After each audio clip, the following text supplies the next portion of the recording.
Pour analyser les inégalités quantitatives, il faut disposer d'outils de mesure. Plusieurs indicateurs visant à quantifier les inégalités économiques existent. La première, la disparité. Ici, on mesure l'écart entre les valeurs moyennes de deux groupes différents. La deuxième, c'est la dispersion. Dans ce cas, c'est l'écart entre les valeurs extrêmes prises par une série de grandeurs qui est mesuré. Enfin, la concentration. Elle indique la part de la masse totale d'une variable, par exemple le revenu, détenue par une proportion donnée de la population. Comment mesurer les inégalités en termes de disparité? D'abord, il faut choisir une variable. Cela peut être le salaire, le revenu, ou bien le patrimoine. Ensuite, il faut distinguer la population étudiée en fonction de critères, par exemple le genre, l'âge, ou bien la profession. On calcule ensuite la valeur moyenne de la variable pour les deux groupes. Ainsi, si on veut comparer la disparité des salaires entre hommes et femmes, on va calculer le salaire moyen des hommes, puis le salaire moyen des femmes. Ensuite, pour comparer les écarts de valeur moyenne, il y a deux possibilités. La première, le coefficient multiplicateur, la seconde, le taux de variation. Prenons l'exemple des salariés à temps complet.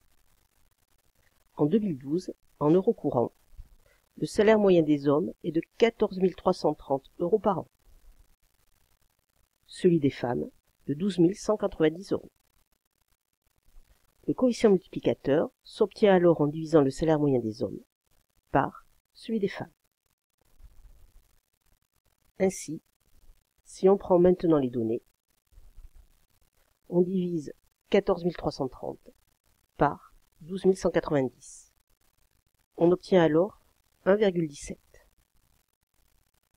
La lecture est alors la suivante. En 2012, en euros courants, pour les salariés à temps complet, le salaire moyen des hommes est 1,7 fois plus grand que le salaire moyen des femmes. Deuxième possibilité pour mesurer les écarts, le taux de variation. En reprenant toujours les mêmes données, on va calculer le taux de variation en soustrayant au salaire moyen des hommes le salaire moyen des femmes. Cet écart absolu est alors divisé par le salaire moyen des femmes.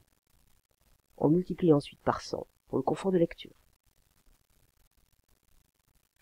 En reprenant les mêmes données, on va donc soustraire à 14 330 12 190, diviser le tout par 12 190 et enfin multiplier par 100, toujours pour le confort de lecture. On obtient alors 17.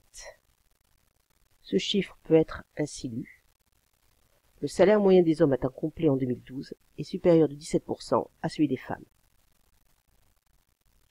Il faut cependant faire attention, pour la lecture, à la manière dont est réalisé le calcul. En effet, si l'on met le salaire moyen des femmes au dénominateur, on aura le salaire moyen des hommes par rapport à celui des femmes.